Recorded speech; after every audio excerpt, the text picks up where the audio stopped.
Does India want caste census?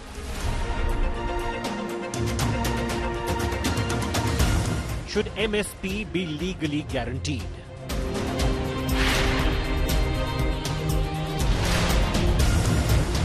Agnipath scheme, good or bad?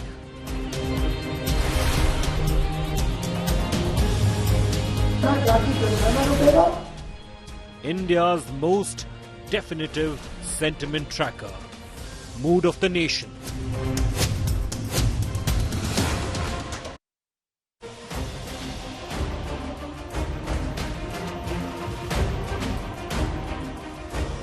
Hello and welcome. You're watching the India Today Mood of the Nation poll done in partnership with SeaVoter.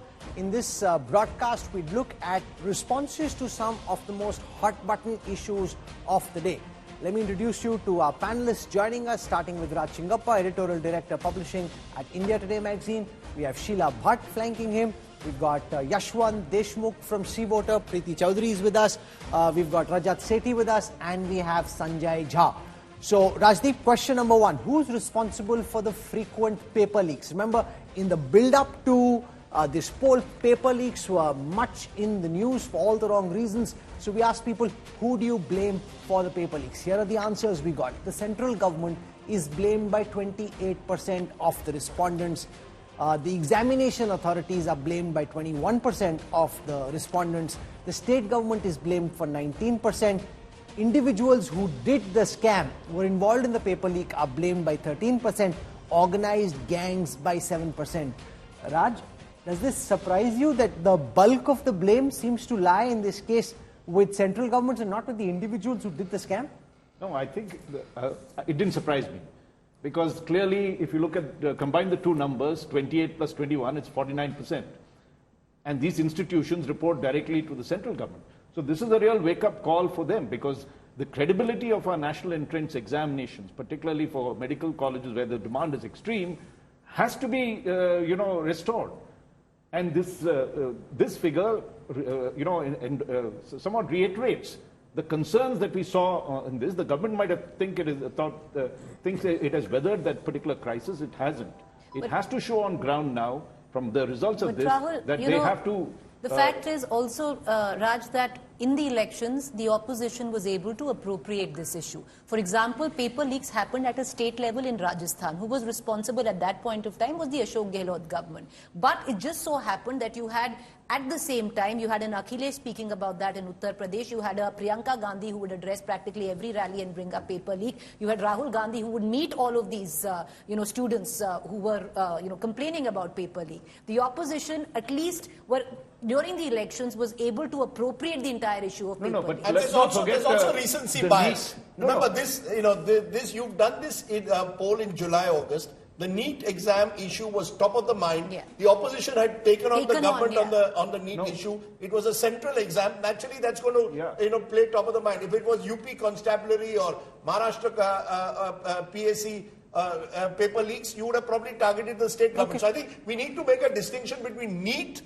where clearly the center is finding itself in the dock, and other exams where paper leaks are taking place across this country and state governments have to be held responsible. Let's come to the next question. This is to do with minimum support price. Forget farmers. This is a question posed to all 1,34,000 respondents. Wow. Do you think there should be MSP legally guaranteed by the government, which is what the opposition party, and in particular Rahul Gandhi of the Congress, is saying? 87% say yes, 9% say no. Now, people probably don't understand the fiscal impact of this promise and the kind of deleterious impact it can have on public finances and indebtedness. But as far as sentiment is concerned, this is a bit like one rank, one pension. Bhai chahiye, inko hona chahiye. Now, what impact it has on public finances? Jai Kisan. People do not like to apply their mind on the fiscal things as far as the army is concerned, as far as the farmers are concerned. They just feel like unki life mein problem hai. Sort it out, because it's like an emotive issue for them to the core. Now, yes, it's for the TV debates, what would be the fiscal implication, how sustainable it is, how it is not sustainable, blah, blah, blah, blah, everything is fine. But as far as the common man is concerned, they just want everybody to speak in the same tune as far as army. Rajat, how do you explain this level of support amongst non-farmers? If it was 87% of farmers saying, I'd say, yeah, that's perfectly logical. These are also non-farmers who are in that 87%. I think it's broadly the spillover effect that a farm income has. So if the farmers get more guaranteed income, the rural economy takes the wheels start spinning. No, but the respondents are not looking at that. They're looking at it from a justice milna chahiye farmers ko.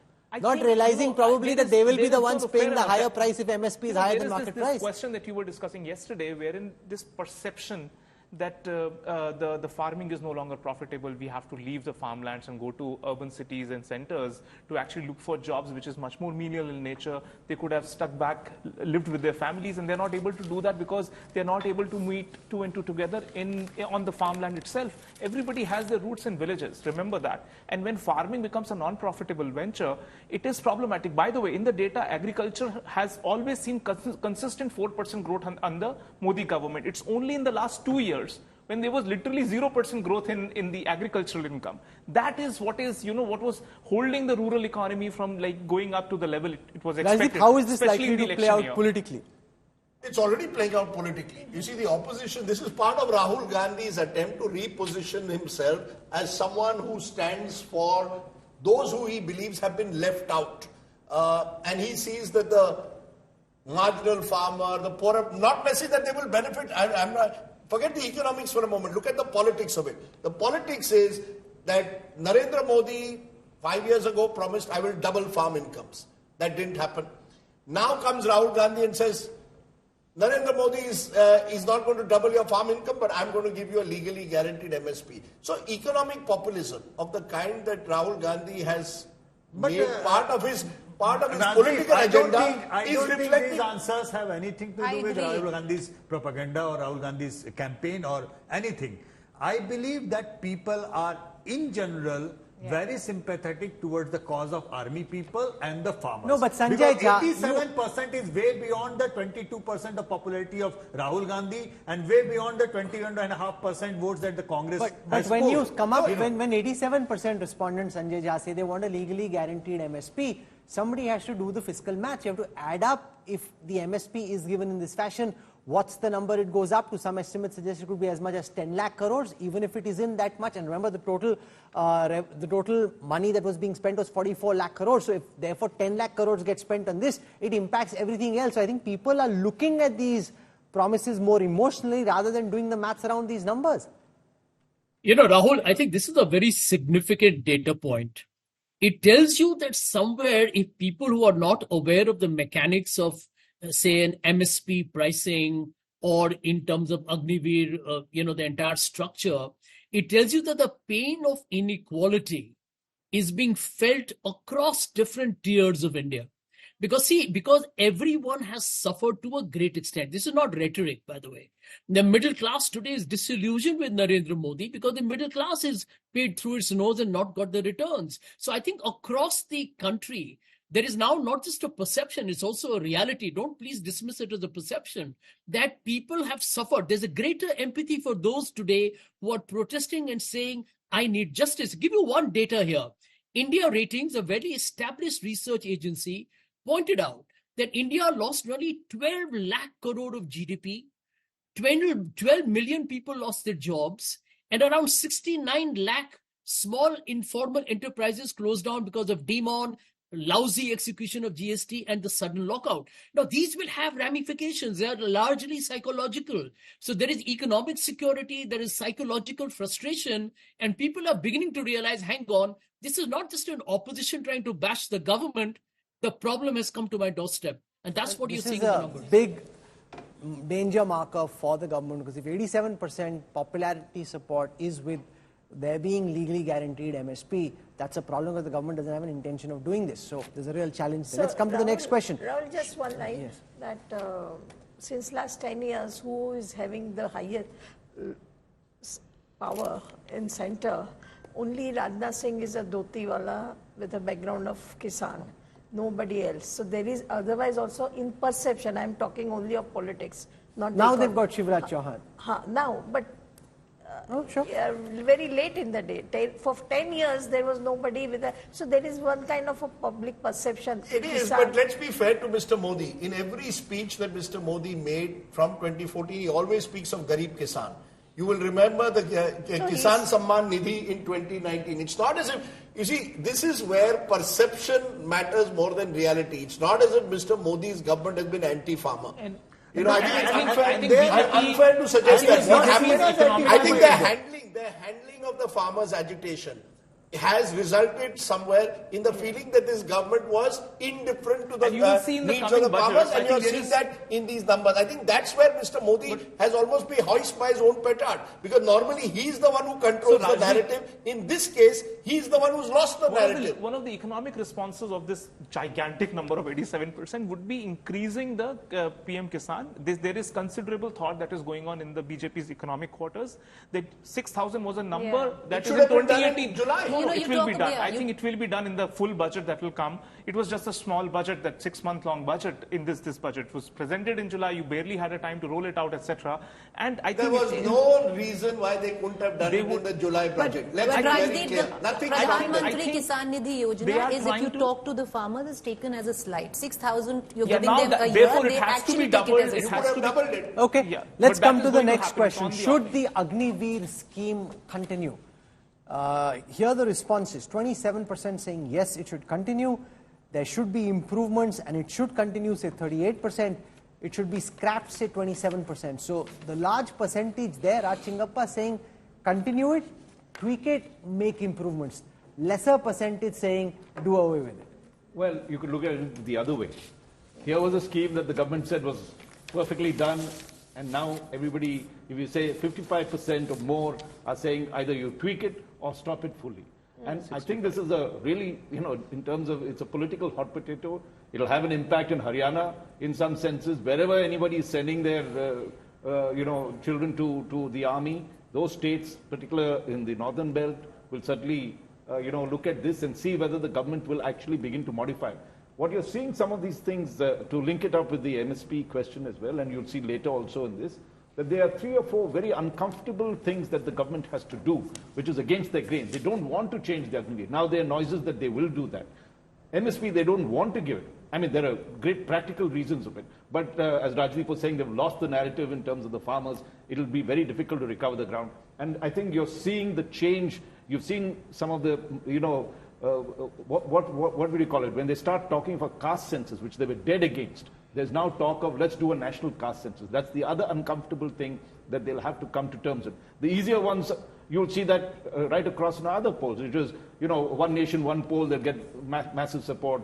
Uniform civil code, they get massive support. But when it comes to these tricky issues, this is where Modi's third term will become even more difficult to navigate than his first 2 But the report suggests there is a column on caste, the caste census, which is the census, which is that was there in 2011 also. But whether you'll make it, they didn't make it public. Then the question is, will you make it public? The fact is, the process will be ready in 18 months. Who knows with Narendra Modi? Whether by 2026 he sees the possibility that I will trump my rivals by saying, okay, I'm going ahead and Rajat, what's your reading within the BJP? Will they go ahead and do this caste census? Will they make the details public? Again, I would agree with Rajdeep. It is dependent on a lot of intermediary events that happen. If they are able to consolidate a couple of states in these 4 elections and they're able to do something in Bihar as well, if they win Bihar, I don't think they would go with the caste census.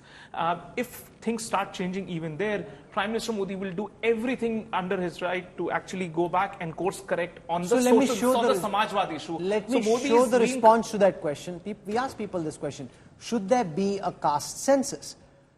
And I want to compare with the last poll because it shows how the mood has changed. 59% earlier said yes, there should be a caste census. That's now gone up by 15% to 74. Earlier, 28% said no, there shouldn't be a caste census. That's now come down. So what that shows is that there is a polarization of opinion, not just among BJP supporters, because that's only 37% of the national vote. 74% Yashwant Deshmukh are saying hona chahiye caste census. Because they feel like, do it. I mean, what are you fearing of? I mean, it's more like, because the thing is, scheduled caste, scheduled tribe were always taken part as the census details. You get all the details and each and every caste within the scheduled tribe and scheduled caste. Now it is only a question of adding the OBC part of it.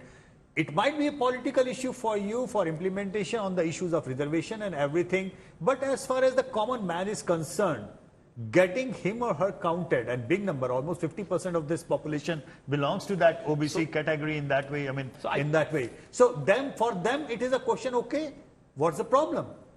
You know, I am. No, but there are many problems. But no, I tell you, it's a political problem. You know, it's what they say. It's a political problem for you. It's not a problem for me. You know, you ask me, I am willing to tell my caste.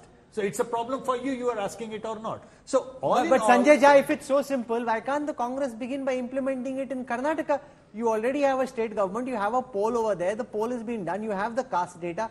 Make it public. Well, Rahul, I have never quite understood why this data is not made public. And for the simple reason that if you look at the Bihar caste survey that was done, it was pretty apparent that this is a matter that should concern all of us. I mean, the data was disturbing.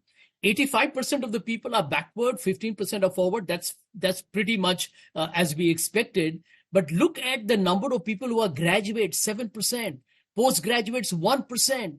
4% of the people having two-wheelers and 1% of the people having cars. I mean, tells you that the level of aggravated inequality in this country should worry us all. And I haven't understood why politicians in this country don't bite the bullet, because they will have to. It will make you frame better policies. You see hypocrisy here, that in Karnataka where there is a caste census, it's not made public, and Rahul Gandhi is claiming everywhere else, karo re khud kiya hua usi ko public karo. Siddharamaia did the caste census and selectively leaked the part of it which said that Vokaligas are, Lingayats are not 18-17%, only 12%. So there was also selective leak of that caste census when Siddharamaia was last time Chief Minister. Rahul, in Indian politics, where you stand depends on where you sit.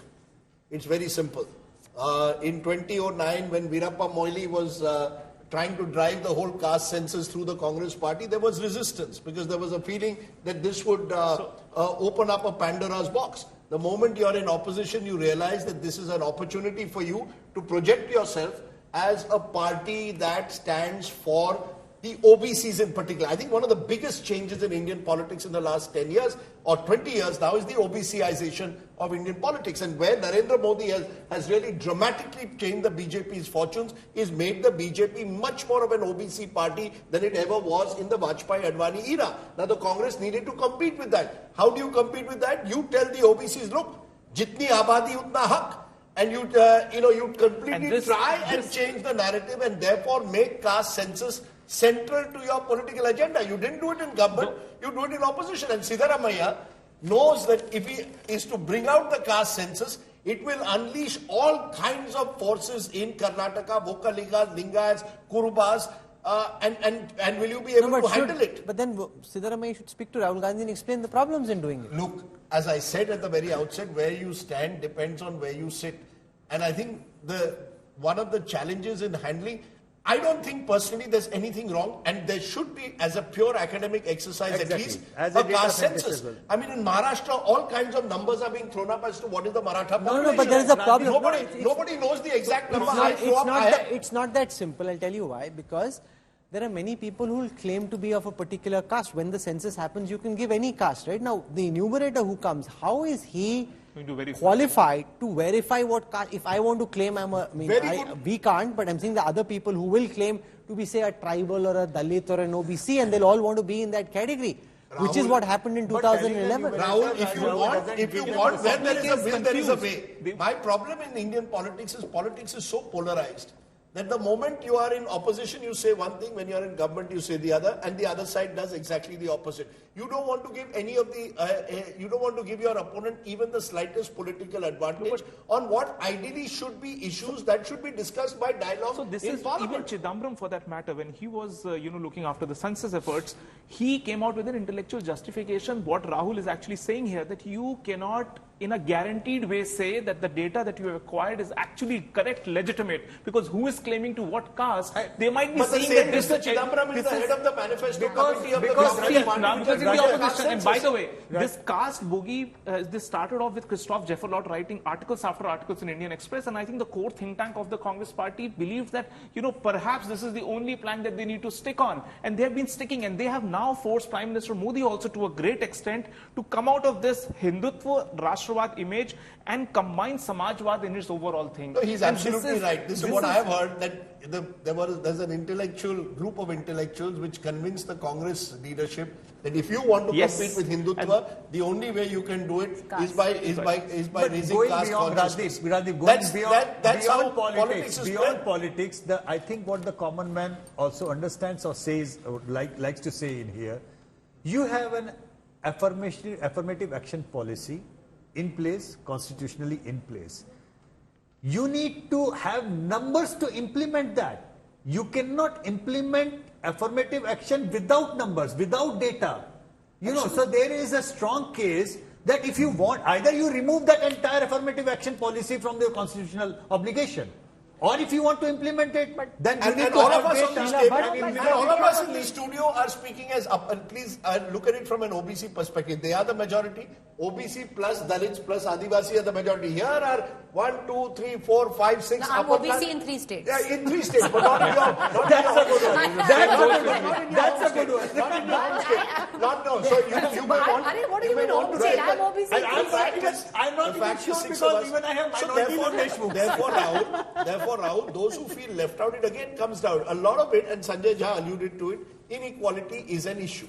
Across this country, it reflects in different ways. Some believe that a caste census will resolve their inequality issue. It's like reservations. At the end of the day, there are large numbers of people who see reservations as the only weapon by which they can have something remotely like a level playing field. So while we sit here in the studio with our, dare I say, upper caste privilege and say, do we need a caste census? Will it open up all these fault lines? There may be others out there who genuinely believe that this is the only way that they will have anything like a level playing field. It's good politics but bad economics. And they're massive. They're politicians, they're not economists. They don't care about economics. And I think Prime Minister Modi would be the first one to dish away the economic logic if it comes to any threat that comes to his core politics. I'll give you an example. I believe After that 10 years subjects like today, Rohini Commission, all of these things you will hear much, much more. Because once this caste survey and those data will trickle in, he would want to see some kind of a pivot around which he can come in and become a greater messiah of all the sub-reservations within the reservation class. Today, Prime Minister Modi is to meet Union of Government Employees for the first time in 10 years. What's on the mandate? Do we bring back the old pension scheme or not? Look, this is how politicians are. They sense, they will have to be flexible if the reality on the ground changes. You adapt to the reality. Can I just explain without He's speaking as the business today man. No. Without any upper caste privilege or any such thing being involved, just from a practical administration perspective, you come to a marginal upper caste, right? Not those who are doing very well, who for all economic purposes feel that they are low caste but happen to be classified as upper caste. When you come and do that, like for example, Ganchi Teli in Gujarat wasn't OBC earlier, it became OBC later, right? So there's a big debate about where you classify them. They'll all start classifying themselves as OBCs. But look so at the how percentage of OBC... Now look at what happened. Let me tell you politically how it happened in this country. The BJP lost, just a minute, BJP lost Madhya Pradesh and Rajasthan and Chhattisgarh in 2019, in 2018 December. What was one of the first things they did? They went and ensured that the economically disadvantaged group, irrespective of caste, got reservations. What did our Supreme Court do? Despite the 50% rule that is there otherwise, they allowed it. Please understand how this country works. Will you allow it tomorrow when there is debate, when the backward castes in different parts of the country say, jitni abadi utna, then you'll say, nahi, 50% hai. But the moment it came to economically disadvantaged group, which is a fair way to look at it. I am an upper caste person of low income, why should I not get reservations? There is huge but you gave it. But there is already the 10% for you. That's what I'm saying. There is huge support for the idea that reservation base should be the economic criteria.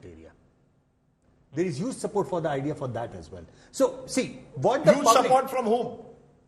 Even among the OBCs. Sir, it's you only amongst the OBCs. Okay, can I very quickly, what is the biggest confrontation going to take place in the country? Over this Supreme Court creamy layer. Yeah. The fact is the Supreme Court has gone and said, and many would believe on economic criteria, it's the right thing to say. But out there, every political party associated Okay, no, every with SC/ST group is that's against right. it. Yeah, Yesterday, the whole Bharat Bandh was against I'm it. not It is going going to to give be up my relatively privileges. easy within the OBC. Sorry? That will be creamy layer might be difficult in the SC communities as such, but OBC reservation will be very within clear. reservation in the OBC category is a much more viable Much more political viable project, point. Yeah, and would you something are that right. BJP would want to tag along and ensure But that you Rohini are seeing Commission. even on that, even there you are seeing in Maharashtra the battle lines that are being drawn between Even in Kumbis and Karnataka, Marathas the over Vokkaligas that. Lingayats say that we want to be part I'm of the just saying OBC. these are very, very tricky issues. Very tricky. Can I come to the next Rahul, question? I This is think to do because we need to polar- keep moving on. So do you support the idea of one nation, one poll? 72% of the respondents say yes, they support the idea of one nation, one poll. 25% say no. Earlier it was 66, now it's 72, so it's actually gone up. I don't support the idea of one nation, one poll. I want fewer polls for sure, but there should be polls. Yeah, but this is not an emotive issue. This is not an emotive issue. So therefore, which way the public sentiment go, it is not going to convert into votes. The other issues are highly emotive and skin in the game issues. No, but from a public elections keep standpoint, a check on from a governments public standpoint, this and they data keep point us in is business. less. If we ये didn't दिमाग have, का what will question है, we दिल do? का question If नहीं है। there's a poll Exactly. ये दिमाग का क्वेश्चन है, दिल का क्वेश्चन नहीं है. I think public is like fed up with way too many election. I think In fact, constant very interesting. campaign of the politicians. I am is very what strongly people opposed are to the generally idea of fed one up nation, No, one poll. we all are for different reasons, possibly including our jobs. But Rahul, this is precisely where I think somewhere the BJP, astute party that it is, lost the narrative of 2024 because for the very reason. One nation, one poll they pushed in September last year on the very day that the India Alliance was meeting in Mumbai. But it didn't really strike a chord with the common masses because it's not an emotive issue. Even the issue of Viksit Bharat. You see, what is Viksit Bharat 2047? I want to know what is going to happen to me in 6 months. The Prime Minister is trying to spin it and he's entitled to it, to tell you what will be Bharat look like in 2047. But it's not an emotive issue. That's what you're saying. The People are problem more that the expecting- BJP is having at the moment Yeah, with they all don't have these any issues, emotive including issues. one nation, one poll, how do I strike an emotional chord? Whether we like it or not, this caste census on the other hand, became for many people, yaar, isse mujhe fayda Sheila hoga. want to make a point. Yes. No, I just wanted to say that Absolutely. it There is is nothing emotional left in irreversibly BJP. polarized, and such issues will never see its logical end, and particularly caste census. Whichever the figures come, it will be rejected by one set of people. Oh, absolutely. So I'm saying that we are only going round and round, and these will go on for generations. Should a uniform civil code be implemented again? The percentage of people supporting UCC has jumped up sharply. If you see for the last 4 polls, it was always in the mid-60s. 66% in August 2022, 69% in January 23, 62, 63, now it's jumped up to 76. Those who are saying no has come down to 16. So much more support now for the idea that there should be a uniform civil code. It's heading in that direction. Sanjay Jha, from the Congress's lens, the fact that 3/4 of the respondents want a UCC, this is something the opposition is pushing back against, but there seems to be popular support for the idea. See, Rahul, if you look at the UCC and as it's called as a directive principle, it basically also assumes that that's an empowerment that the citizens need to have a common code. The problem with Mr. Modi's government is that for them, any such amendment must have a direct and an immediate political ramification. I mean, I found it absolutely amusing and astonishing at the same time that Mr. Modi started calling it the secular civil code. It's as if he tried to mock the very founders of the Constitution for trying to play a sectarian game, which is like awful politics, is very dangerous politics. And I think that is where the pushback will happen. I'm not convinced that Mr. Modi's government is capable of building in all stakeholders together. They would like to keep the pot boiling as long as they can, simply because it gives them an agenda to continue to play their polarization game. But actually, it is a need of the hour. There's nothing wrong with it, provided you're able to bring everyone together, which should be the job of the Prime Minister, being pragmatic, compassionate, and most important, inclusive. Last question. Is democracy in danger? Till the 4th of June, many thought democracy was in danger. Suddenly now the percentage of those who think democracy is in danger has actually come down. No, earlier was 39%. That's now jumped up to 50%. Yes was 46%, at its peak it was 50%, now is down to 42. I think after the results, across political lines, people say, nahi, ab khatra nahi hai democracy, ab theek ho gaya democracy. Should have been more. It's the last frequently asked question that I answer, if I may finally plug my book. In my epilogue, is democracy... Kab aa rahi hai, sir, book aapki? October, late October, but that's the final question I raise. And I think we need to make a distinction here between electoral democracy and constitutional democracy. In my view, electoral democracy in terms of competitive politics is still alive, as we saw even in the 2024 elections. I think constitutional democracy in terms of our institutions, their abilities to act as checks and balances, is something which concerns me, whether it's judiciary, whether it's media, whether it's enforcement agencies, and I think therefore we need to make that distinction between electoral democracy, which is alive and well, and constitutional democracy, where I have a few reservations. Even on electoral democracy, I feel we do not have truly a level playing field in the sense of money, power. No, if the BJP loses, then it's level playing field. Not If at BJP all. doesn't Not lose, at then all. it's not Not level at all. playing field. When the Congress was in power, this has been whoever has been in power has tended to misuse their authority to somehow or the other ensure a non-level playing field. Okay. When I look at the US elections, the big difference that I see, when you give the Democrats equal time for their convention and you give the Republicans equal time on their convention. I hope the day will come in this country when all the political parties will have equal time on television, when the Election Commission will be a true neutral umpire, and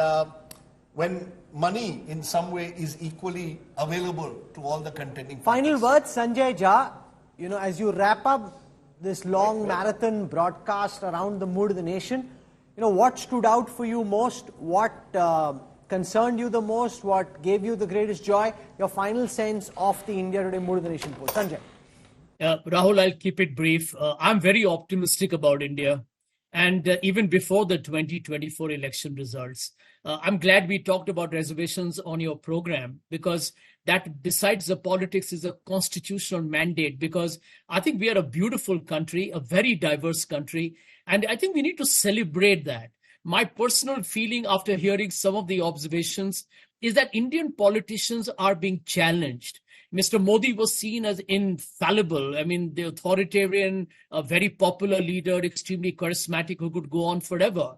I mean, there is a pause and there's a pushback, and probably I think the whole imagery is dented. And I think that tells you that eventually the power will be with the people, and they will speak from time to time. And they will send messages. I think Gen Z, we haven't talked about them, Rahul, but I feel Gen Z, the new young of India, are not happy with what is given to them. They are questioning people. And therefore, I want to wrap up by saying to all politicians, final words from I you. want to be slightly bipartisan here.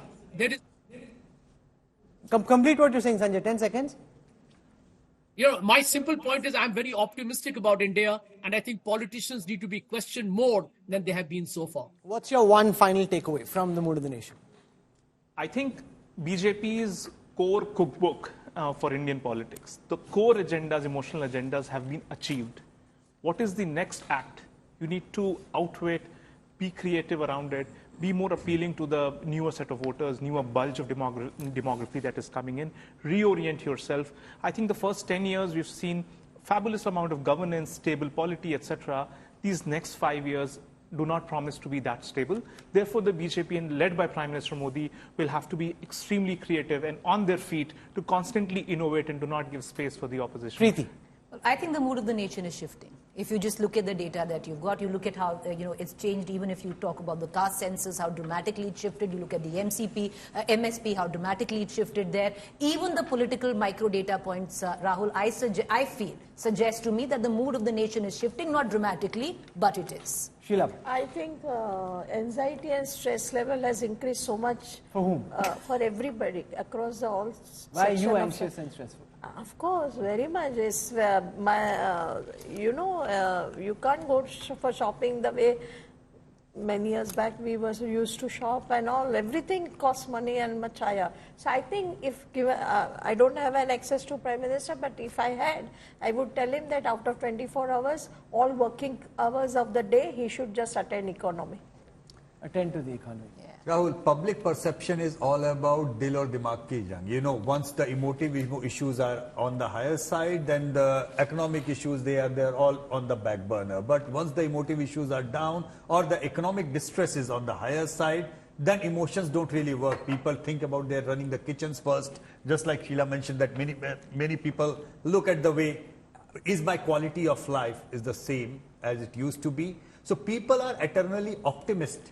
India is eternally optimist that things अच्छे दिन आएंगे. All right. लेकिन क्या अच्छे दिन आ गए हैं? इसके ऊपर there is a variety of shades of opinion on that. But at this point of time, if I have to tell the ruling class to look into, it would be one and only one thing, that's the economic distress. Okay. Do something about it. Otherwise, emotions have only a kind of a, only to certain extent it worked. After that, the hard economics hits you. Rajdeep, final takeaway.